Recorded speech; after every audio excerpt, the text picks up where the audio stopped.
नमस्कार दोस्तों, आशा करता हूँ आप स्वस्थ होंगे। इस वीडियो के माध्यम से मैं आप सबको मनुष्य के एक विचित्र अंधेरे पक्ष की प्रकृति से अवगत कराना चाहूँगा। द लीफ रूट में आपका स्वागत है। ये रही कहानी। शीर्षक यात्री प्रेम, टॉर्चर्ड लव। यह 17वीं शताब्दी की बात है। फ्रांस के हृदय में 1740 में एक लड़का जन्मा। इसका नाम मार्क था। मार्क समय के साथ युवा हुआ। यह शांत और स्त्री हुआ एक ऐसे असामान्य दुनिया में जीता था जो समाज के नियमों को चुनौती देते थे। मार्क शांत और स्थिर होने के बावजूद युवा होते होते कई युवतियों से संबंध बना चुका था, लेकिन वह किसी से तृप्त न था।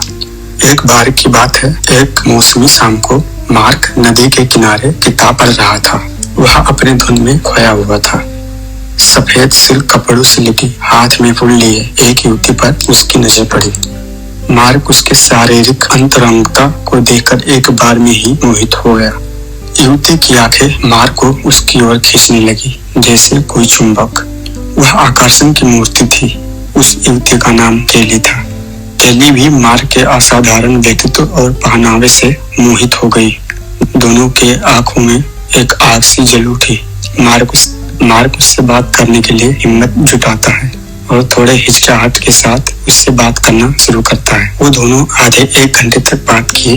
मार्क उससे डेट के लिए पूछ लेता है। केली भी मान जाती है। मार्क उसे डेट पर ले जाता है। मार्क और केली की वो पहली संक्षिप्त मुलाकात थी। फिर तो दोनों धीरे धीरे और मिलने लगे। समय के साथ साथ उनके बीच गहराई बढ़ती गई। हफ्तों से महीने बीत गए। समय के साथ उनकी मुलाकातें और भी बढ़ती गई। भावनात्मक अंतरंगता के संदर्भ में मार्क और केली एक दूसरे की इच्छाओं और जरूरतों को गहराई से समझने लगे। उनके बीच एक सक्रिय यौन संबंध स्थापित हो गया। केली अक्सर उसे कहा करती थी कि वह उसे दुनिया में सबसे अधिक प्रेम करती है। एक दिन की बात है, मार्क केली को अपने किसी गुप्त घर में बुलाता है। केली आती है। वो दोनों मार्क के कमरे में जाते हैं। जाते ही केली मार्क के गले लगती है। वह बहुत खुश होती है। मार्क उसे चूमने लगता है। कुछ समय ये सब चलने के बाद मार्क जाके दरवाजा लॉक करता है और वह केली के गर्दन पर बहुत मुलायम तरीके से हाथ देता है।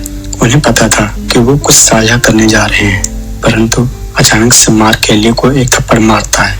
केली सन्न से रह जाती है। उसे कुछ समझ में नहीं आता। उसे कुछ सोचता तभी मार्क केली को चाबुक से पीटने लगता है। केली रोने लगती है। फिर वह किसी छोटे चाकू से केली को जगह जगह लेसरेट कट मारता है। केली चीखती है। बहुत डरी हुई भी थी। कुछ समय बाद वह लहूलुहान हो जाती है। फिर मार्क उसके साथ सेक्स करने लगता है, बहुत क्रूरता से। सेक्स के दौरान वह केली को पीटता भी रहा। कुछ समय बाद मार्क शांत हुआ, पर वह संतुष्ट महसूस कर रहा था। मार्क कमरे के बाहर जाता है। केली रोती रही। वह खिड़की से कूदने की कोशिश करती है, परंतु कुछ सोचकर वह रुक जाती है। केली काफी समय तक उस कमरे में पड़ी रोती रही। मार्क के अनुपस्थिति में केली मौका पाकर वहां से भाग जाती है। अगली सुबह मार्क के खिलाफ एक शिकायत दर्ज होता है। उसे जेल भेजा जाता है, लेकिन अदालत में वह बेकसूर पाया जाता है। केली के साथ ऐसा कुछ हुआ या उसने ऐसा कुछ किया, वह साफ मना कर देता है। केली भी मार्क के बात को सहमति देती है। दरअसल वह केली को मुंह बंद रखने के लिए उसे और उसके परिवार को पैसे दे दिया था। उसके बाद केली मार्क से कभी नहीं मिली। इस घटना को लेकर हफ्ते बीत गए। फिर तो ऐसी घटनाएं और भी होती गई। मार्क का व्यक्तित्व सुंदर था। वह अमीर भी था। महिलाएं उससे आकर्षित होती रही। जब भी कोई महिला एक बार उसके कमरे में प्रवेश करती तो वह तुरंत हैरान हो जाती, क्योंकि उस कमरे में बड़े उपकरण, चाबुक, कील और भी कई प्रकार की चीजें रखी थी। महिला के प्रवेश करते ही मार्क तुरंत दरवाजा बंद कर देता, उन्हें निर्वस्त्र करता, उनकी पिटाई शुरू करता और फिर उनके साथ शारीरिक होता। जो भी महिला उससे प्यार करती, बेशक वो दोबारा जाने की हिम्मत नहीं करती। एक बार ही काफी था। वह कई बार जेल गया, लेकिन वह अदालत के बाहर ही मामला सुलझा देता। वह इतना अमीर तो था ही कि वो सबको भुगतान कर सके। उसने ऐसे सैकड़ों महिलाओं से प्यार किया और उनसे इस प्रकार यौन संबंध बनाए।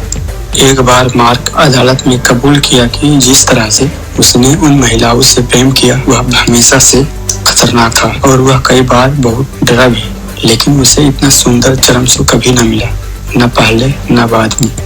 ऐसा करने से उसे अच्छा ऑर्गेज़म आता था।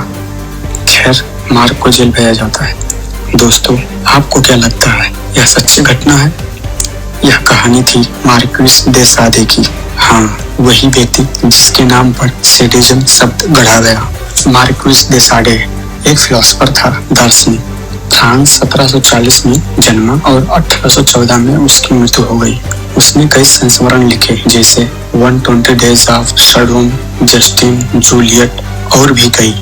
बाद में मार्क्विस दे सादे ने अपने संस्मरणों में लिखा कि जब आप किसी महिला को पीटते हैं तो वह वास्तव में उत्तेजित हो जाती है।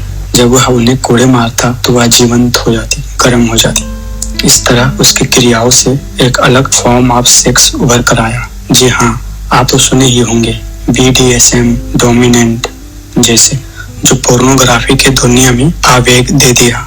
सैडिज्म, हाँ, सैडिज्म का मतलब है किसी दूसरे को दुख पहुंचाने में आनंद लेने की भावना, खासकर शारीरिक यौन क्रिया।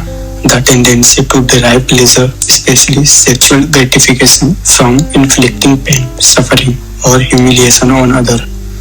दोस्तों, मार्क्विस दे सादे और केली के बीच का संबंध एक जटिल और बहुआयामी विषय था। इनकी कहानी प्रेम, सेक्स, क्रूरता, मानव कामुकता, मानव प्रेम संबंध की दोहरी प्रकृति को दर्शाता है। यह उनके समय और स्थान के संदर्भ में एक क्रांतिकारी घटना थी।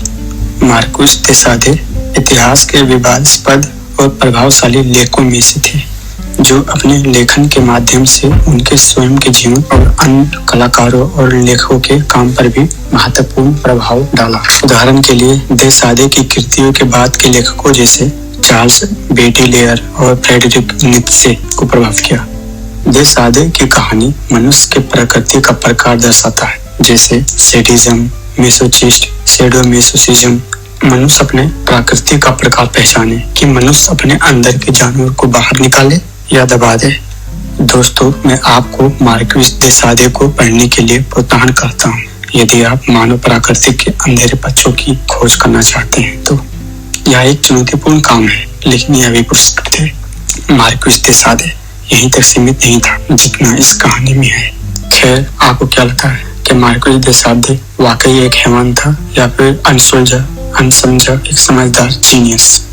दोस्तों, एक कहावत है कि बदनाम हुए तो क्या हुआ, नाम ना हुआ।